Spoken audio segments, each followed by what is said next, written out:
kwa kabiri ndondebera ayo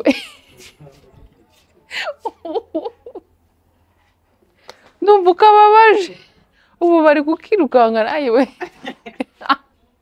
Frank agakubise umugeri wa mu gatuza ndumva ari njye umenetse niba kinjiye mu nzu urakakubise shaho iyo bitangiye kujya ku rundi ruhande mba ngomba gushyiramo ubwenge kandi ni byiza niba uri umuntu ugira impuhwe ni byiza pe iyo ugize impuhwe nawe urazigirirwa ni byiza ntabwo ari bibi ariko niba uzifite ntizikabe za mpuhwe zituma abantu bagukoresha ikintu cyiza ni uko abantu bavuka mu kwezi kwa kabiri baba abahanga simvuze ngo ni abahanga bo mu ishuri simvuze ngo ni abahanga ngo bahehe reka rero azamere ifite tujye kugura umugati ahasanga umuntu yihe ibintu nyine ari kumuparikisha nyine ashaka ibintu byo kumubwira nabi kandi ari kumufasha akamubwira ati boss kata hano gira gutya mbona ashatse kumubwira nabi namubwiye ko kankubaza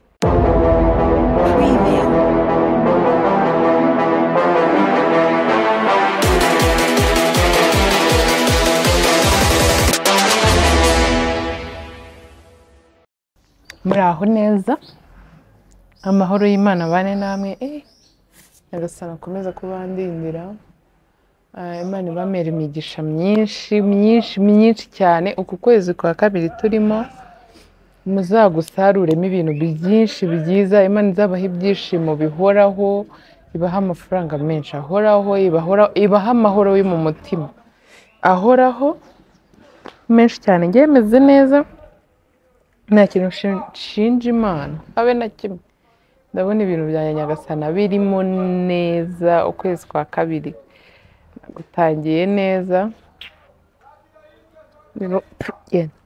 ibintu byose bimeze neza usibye aka kagabo kari gushaka kuza kumbangamira ariko ubundi ibintu byose bimeze neza rero nabasezeranyije ndi gukora injugu ko ngomba gukora ikiganiro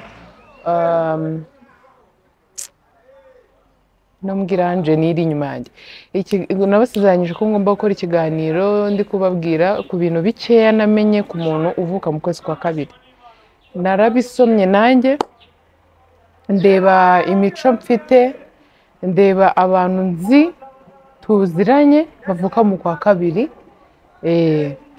mbona harimo ibintu kabisa baba babirebye umuntu wabikozeho bwa mbere mpita numva nshatse kumumenya uwama guhura nawe aba yariza bafite hano hatumika neza hari abantu benshi biza ariko ahangaha hakaba hadakora neza ahubwo umuntu aba yaratekereje kure aba ari umuntu mukuru twagiye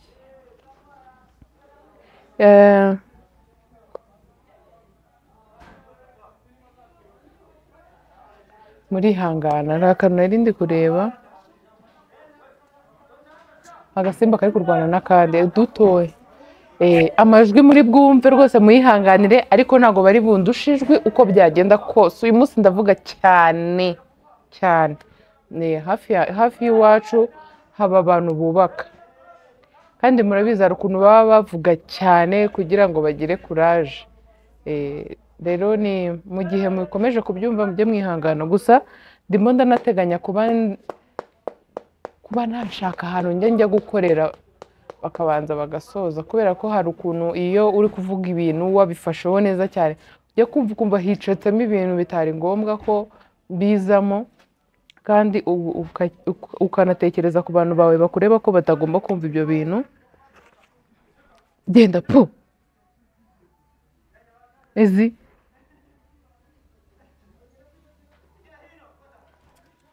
urumva mwihangane ukumva ko umuntu ugukurikira atagomba kuba yabyumva rero impamvu muri kubona mfite iyi boro ni uko ibyo bintu nabyanditsemo iyo njya kubifata mu mutwe ntabwo byari kuba ari byiza ikintu cya mbere rero ku bantu bavuka mu kwezi kwa kabiri niriwe mvuga ku byo nasomye ibindi ngabyumva kuri YouTube ibindi nirebyeho ku ruhande rwanjye si ukwivuga ibintu byiza cyangwa iki ku bantu bavutse mu kwezi kwa kabiri urukundo nicyo kintu cya mbere genda urukundo nicyo kintu cya mbere, urukundo nicyo kintu cya mbere rudahari nta kintu kiba gihari, nta kandebera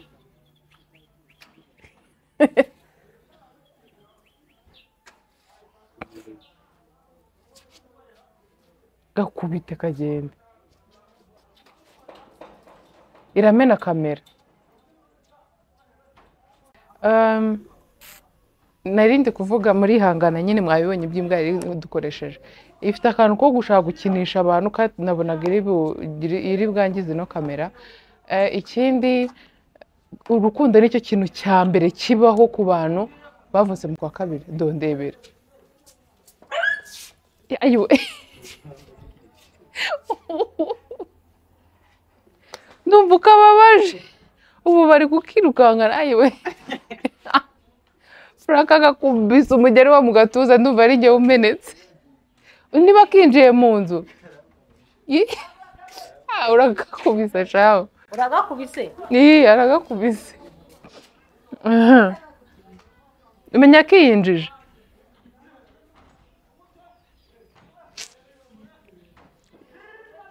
Iriya mbwa bayikubise umugeri wo mu gatuza yewe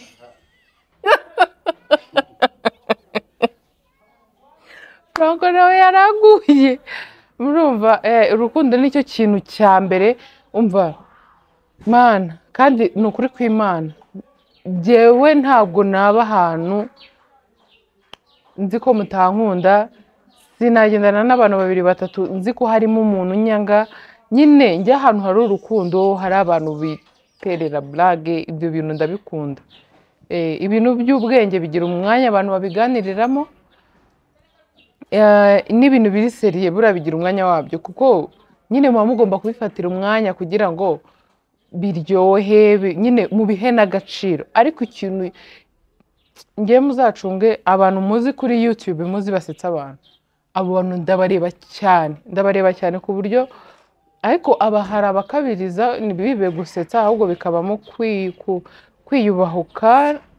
Ibyo byo ntabwo wenda nyine abantu benshi babikunda, ariko ngiye abantu basetsa ndabareba bya hatari. Sinzi ko hari nk'ikiganiro mu bantu muzi bakora comedy bashobora gusohora ikiganiro niyo cyasohoka uyu munsi n'ejo hagasohoka ikindi cy'uwo muntu, bagomba kukireba ko nkunda ikintu kinsetsa. Rero abantu bavuka mu kwezi kwa kabiri ikintu cya mbere kuri bo ni urukundo.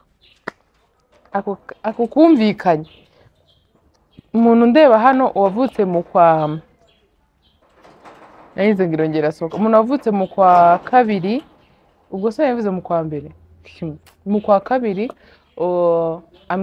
ambwire nawe nimba ariko bimeze. Ariko nzi ko urukundo aricyo kintu cya mbere kibaho. Ikindi kintu abantu bavutse mu kwa kabiri tugira impuhwe n'izindi z'ubusa. Abantu twavutse mu kwa kabiri bitari blague tugira impuhwe. Sinzi ko hari nk'umuntu ushobora kubona undi arimo kurengana nabiha umwanya. Nyine kurengana simvuze ngo bamukubita ngo bagera oya, ibyo byo ni ibindi. Nyine ukabona abantu bamuriho ariko bari kumurenganya, yego ukavuga ati biraho biraza gushira. Abantu bavutse mu kwa kabiri ntabwo iki kintu bajya babasha kukihanganira, ntago bishoboka. Bagira impuhwe, ntago ushobora kubona undi muntu bari kumurenganya wowe bikakubabaza mutanaziranye. Hari umuntu kera twari tuziranye yamaye lift tujya ahantu kugura umugati, hari mu bihe bya covid. Amalifti tujya kugura umugati, rimwe n'ibinkundira nzabereka ahantu ngura umugati, ntabwo uhenda, ni umugati mwiza ubuhiye. Reka rero azame lift tujye kugura umugati, ahasanga umuntu yihe ibintu nyine ari kumuparikisha, nyine ashaka ibintu byo kumubwira nabi, kandi ari kumufasha akamubwira ati boss kata hano gira gutya. Mbona ashatse kumubwira nabi, namubwiye ko kankubaza iki kinyabiziga wicayemo nicyo gitumye wirata ukabona ko uriya muntu nta kintu avuze, arakuruta. Icyo nicyo cya mbere. Ikindi, iyi modoka ishobora gukora accident ikamera gutya no mu nyuma hari niba yemere. niba ari cyo kintu kikongoje ukumva ugomba kubwira umuntu ukubonye kuko nta kintu kiba gukoreye. Nyine narebye ukuntu amubwiye nabi, ikindi ni umuntu mukuru, yego nyine niba mubonye adasa neza agashaka kumufatirana nuko byarambabaje, ndabwira ntabwo bibaho. Ndabwira ni mu buzima bwanjye nuko tutari n'inshuti cyane, ariko uri nk'inshuti yanjye cyane nagukura mu nshuti nzi, ni umuntu twari tuziranye, ntabwo yari inshuti yanjye. Byarambabaje, narebye uwo muntu numva ndababaye. Noneho ngewe uwo muntu nsanzwe muzi, uwo muntu yigeze kubaho umukomvayeri wa papa wanjye kuri RP, ariko kubera nyine wenda n'ako kazi atagafite ko kuba umukomvayeri, aba ari aho ngaho ari gufasha abantu. Uwo muntu yiha kumubwira nabi, nari muriye. Nuko rero abantu bo mu kwa kabiri bagira impuhwe pe, bagira impuhwe ko nanjye ndazigira. Ngira impuhwe ariko ntago impuhwe ngira ntago zintwara cyane ngo zibe nyine zatuma nkora ibintu bitari ngombwa cyane, cyangwa ngo umuntu ngo abe yavuga ngo nguragira impuhwe shango iki ngiki ngo nzagikoranye mutegereho, biragoye. Ndazigira ariko nanone iyo bitangiye kujya ku rundi ruhande mba ngomba gushyiramo ubwenge, kandi ni byiza. Niba uri umuntu ugira impuhwe ni byiza pe, iyo ugize impuhwe nawe urazigirirwa, ni byiza ntabwo ari bibi, ariko niba uzifite ntizikabe za mpuhwe zituma abantu bagukoresha, ntizizatuma abantu, impuhwe zawe ntizizatume uba igikoresho cy'abantu, kuko hari igihe nyine birangira ubabaye ugize ukuntu. Ikindi kintu kiriho ku bantu bavutse mu kwa kabiri, bagira intego kandi cyane pe. Sindi kuvuga ko abantu bavutse mu yandi mezi nta ntego bagira, barazigira. Ntabwo byakunda ko aka kanya mvuga guhera ku kwezi kwa mbere kugeza ku wa 12, ntabwo nabishobora aka kanya nyine uyu mwanya, ariko biranashoboka ko nabyuka ameze neza mu gitondo, utuntu two kunywa nkavuga nkababwira ko nabyumvishije. Ariko ntekereza ko buri muntu wese aba agira intego, ariko njye ndi kuvuga ku bantu bavutse mu kwezi kwa kabiri, birihariye, bagira intego cyane cyane cyane, ariko ku buryo niba uyu mwaka mvuze ngo wenda ningira imyaka 20, ningira imyaka 30, ndashaka kuzaba mfite wenda inzu ifite agaciro ka miliyoni 30, sibyo? Cyangwa 35. Nkakora nkagira cyagiye kikagera iyo myaka 30 nkayuzuza, ariko nkasanga ya nzu ya miliyoni 35 nayo mfite, nta n'ikibanza wenda cya miliyoni 5. Abantu bavutse mu kwa kabiri intego zabo iyo batazigezeho barababara cyane cyane, barababara. Bagira intego rero, ariko iyo batazigezeho barababara cyane biteye ubwoba cyane. Ariko ikindi kintu rero bagira kitari cyiza kibi,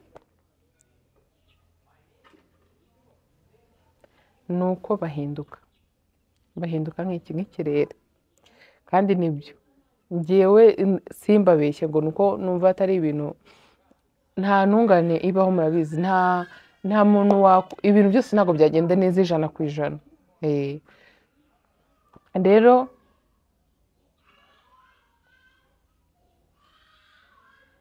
ndaje gato,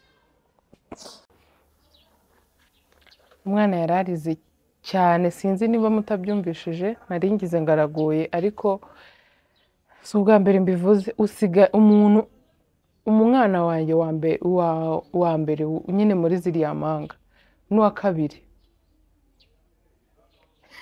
kamagirize, genda kwifubika.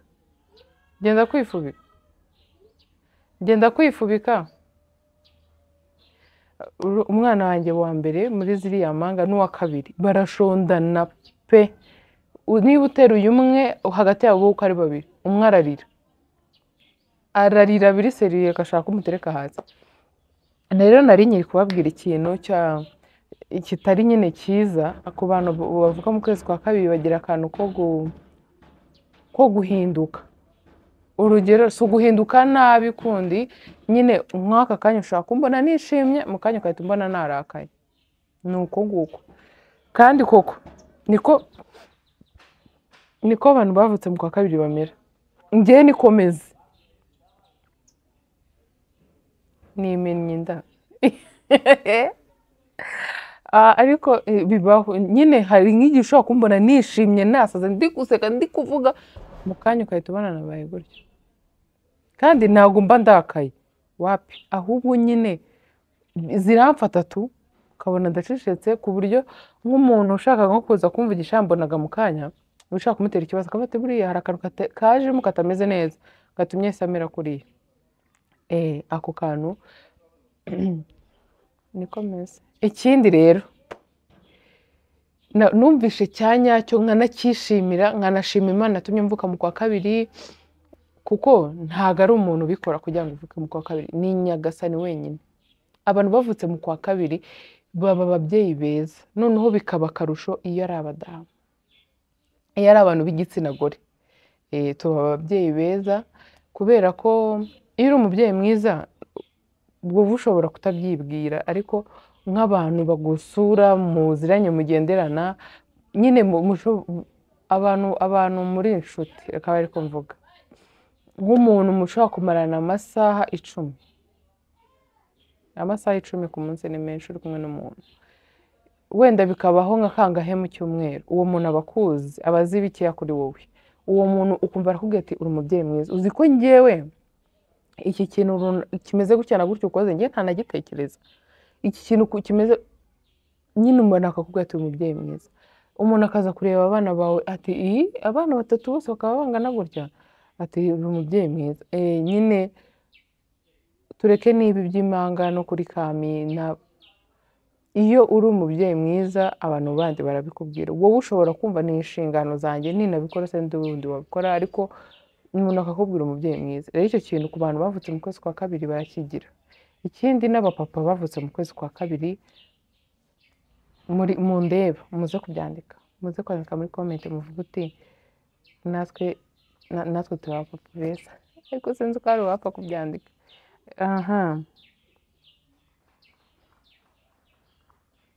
Umva ba bantu bari gukoma amashyi akazi k'umunsi kararangiye bari gukoma amashyi. Ikindi kintu cyiza ni uko abantu bavuka mu kwezi kwa kabiri baba abahanga. Simvuze ngo ni abahanga bo mu ishuri, simvuze ngo ni abahanga ngo bahehe. Abantu bavutse mu kwa kabiri bakunze kuba abahanga cyane. Ni abantu nyine baranatuza cyane, mu bintu bagira abantu bavutse mu kwa kabiri baratuza cyane, kandi buriya abantu batuza cyane kuko impamvu baba abahanga nyine ibintu byinshi arabireba gutya atuje, ariko ntabwo bitambuka, bifite ikintu bimusigira. Rero hari, simvuze ko abantu bahora bameze gutya baba batari abahanga, ariko abantu bavutse mu kwa kabiri baba abahanga cyane. Ikindi kintu rero nshaka kwibariza abantu bari aha ngaha bavutse mu kwa kabiri, bafite abantu babo bavutse mu kwa kabiri, ni iki ngiki. Abantu bavutse mu kwa kabiri ko bavuga ngo bakurura, bagira ikintu cyo kwatira abantu cyane, nibyo? Njyewe ntabwo mbizi ku ruhande rwanjye, ni ikibazo mbabajije, mumbabare muri comment munsubize mbimenye. Bavuga ko abantu bavuka mu kwa kabiri, nsubiremo neza ikibazo, batira abantu badahuje igitsina. Ubwo ni ukuvuga nimba ari umugabo akurura cyane abagore, niba ari umugore akurura cyane abagabo.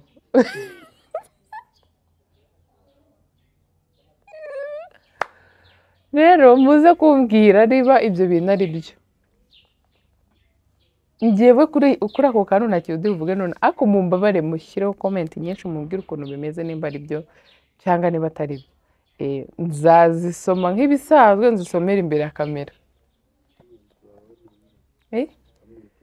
Njyewe nzayivuga uwo munsi. Ikindi kintu, abantu bavuka mu kwezi kwa kabiri bavugisha ukuri cyane. Icyo cyo ntagipfundikira, bavugisha ukuri cyane cyane, kuko ndi mu bantu nanjye bavugisha ukuri. Wabyanga wabyemera, icyo kintu nyiziho, mvugisha ukuri. Ni nacyo kintu gituma ngira inshuti zibaze. Bituma ngira inshuti zibaze kubera iki?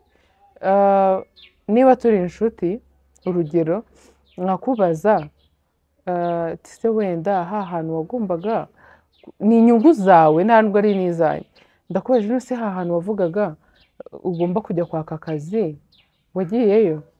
Ngo urabona ngo naragiye ngo ngezeyo ngo umukobwa waho ngo arambwira ngo wa muntu ngo nawe uhari ngo byagenze ngo gutya na gutya, kandi mu by'ukuri izo ni inkuru urimo urahimba, ntabwo wagiyeyo. Gashyika kazagushyigura ugatuma icyo kintu nyimenya kikuvuyeho. Ako si akambere, n'ahantu hakakugiriye umumaro. Yego wenda nubwo uwo muntu wakagiye kureba ari ngiye tuziranye nshobora kumubwira iki, ako ndakabitse. Turongeye tuganiriye ibindi bintu kubera ko akenshi iyo umuntu yabeshye ikintu hari ukuntu ashiduka akazakivugamo ukundi kuntu, ukongera ukavuga ukabura abeshye. Mabuja ugiye kuhira indabyo? Yego. Franco kari akana gashyiremo turebe ibyabo, urebe kama kama aba yiyongoje akajya kuhira indabyo. Bigufashe biteze?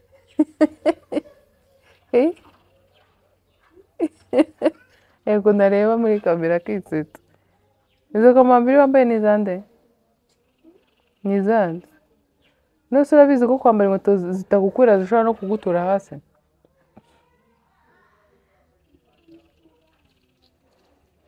Naguze ahantu ziri?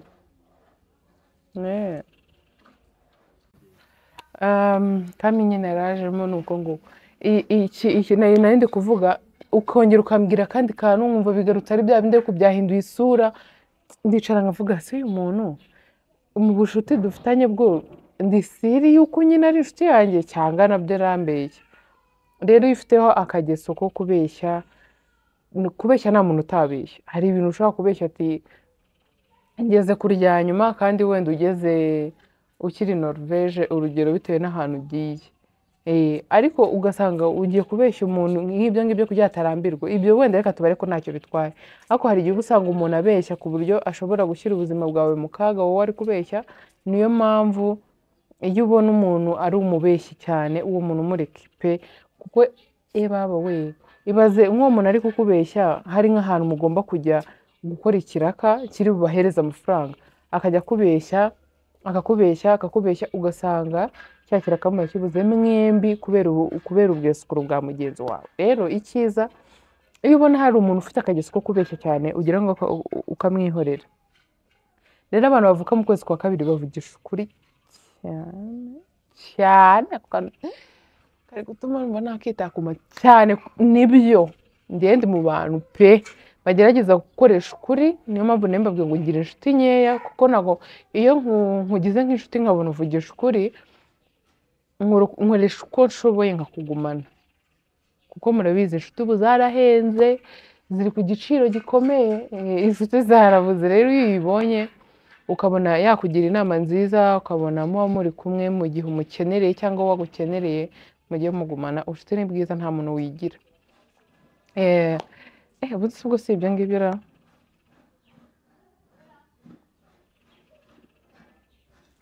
sha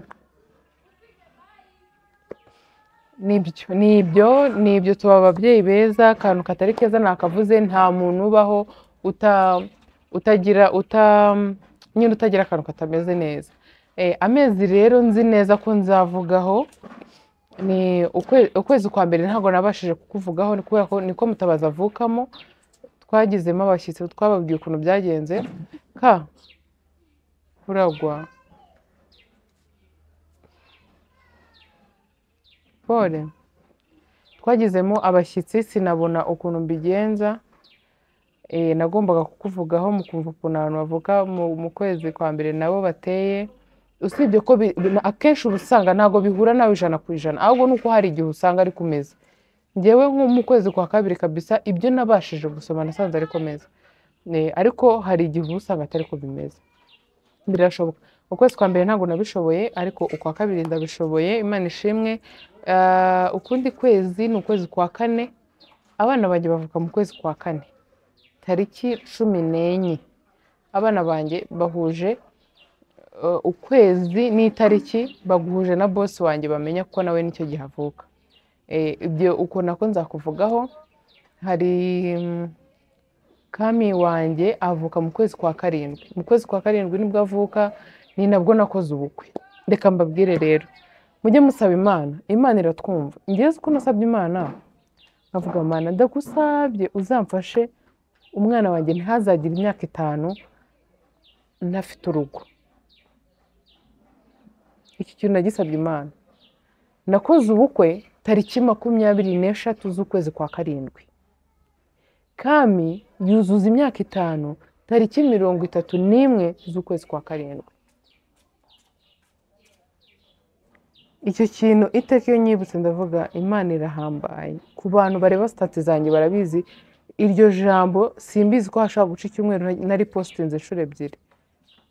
Imana irahambaye, si icyo cyonyine mbivugira, Imana irahambaye mu bintu byose. Hari igihe bucya nkabona ikintu runaka nkavuga Imana irahambaye. Nuko kwezi rero kwa karindwi niko umukobwa wanjye w'imfura yavutsemo. Ayo mezi ukwa mbere, ukwa kabiri, ukwa kane, ukwa karindwi ni amezi akomeye cyane cyane mu buzima bwanjye, cyane pe. Sinzi, nifuza ko buri muntu wese undeba unkunda buri kwezi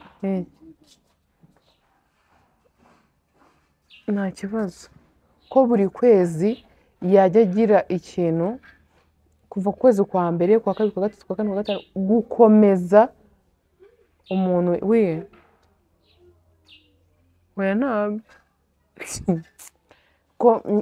ko nyine buri muntu yajya agiramo ikintu yishimira cyiza cy'iterambere yagezeho. Bakavuga ati mu kwa mbere navuye mu nzu nakodeshaga njya mu yanjye, mu kwa kabiri nashinze business y'amafaranga menshi, mu kwa gatatu naguze imodoka nifuzaga, mu kwa gatanu. Buri kwezi ukagira ikintu cyiza bituma umuntu yishimira kubaho kurushaho uko yarasanzwe abyishimira. Nicyo kintu cya mbere mbifuriza, buri kwezi kose kugize umwaka kujye kuba ukwezi kwiza kuri mwebwe. Imana rwose ijye yumva ubusabe mbasabira, yumve n'ubwanjye n'ubwa buri muntu uwo ari we wese. Imana rero ihaze ibyifuzo byanyu. Mwakoze kunkurikira. Kami nawe wakoze kuza kuhira. Ibintu nakubwiye gukora wabikoze? Ibintu nakubwiye gukora wabikoze?